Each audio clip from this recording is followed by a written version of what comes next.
बिस्मिल्लाह वस्सलाम अला रसूलिल्लाह। एक सवाल हमारे पास है कि क्या नबी करीम अलैहिस्सलाम के मुबारक कंधों पर सवार होकर मौला अली मुर्तज़ा रज़ियल्लाहु ताला अन्हु ने बुतों को तोड़ा है या नहीं तोड़ा।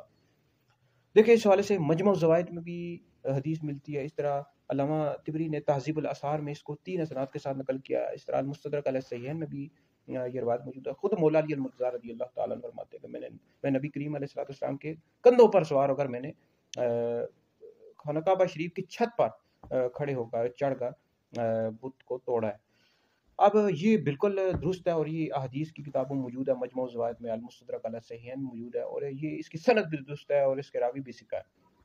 तो इसमें किसी का कोई इख्तिलाफ नहीं है कि मौला अली मुर्तज़ा रज़ियल्लाहु ताला अन्हु ने नबी करीम अलैहि सलाम के मुबारक कंधों पर सवार होकर बुत को तोड़ा है। और ये अब इस हवाले से इख्तिलाफ है। कुछ उलमा है वो कहते हैं कि फ़तह मक्का के मौके पर ये वाक़या हुआ और कुछ कहते हैं कि फ़तह मक्का से पहले का वाक़या है, मतलब नबी करीम अलैहि सलाम के मदीना शरीफ हिजरत फरमाने से पहले का वाक़या है।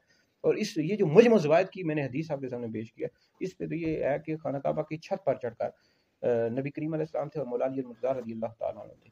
तो ये जो इस हदीस से मालूम हो रहा है कि ये जो वाक़या था ये नबी करीम अलैहि सलाम की हिजरत फरमाने मदीना शरीफ से हिजरत फरमाने से पहले का वाक़या है। ठीक है जी।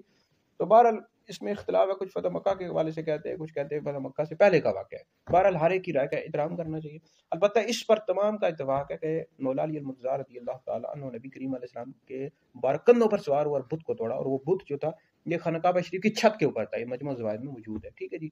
तो बहरहाल हमें हर एक की राय का एहतराम करना चाहिए। तो बहरहाल इस पर सबका इत्तेफ़ाक है कि मौला अली मुर्तज़ा रज़ियल्लाहु ताला अन्हु ने नबी करीम अलैहि सलाम के मुबारक कंधों पर सवार होकर बुत को तोड़ा।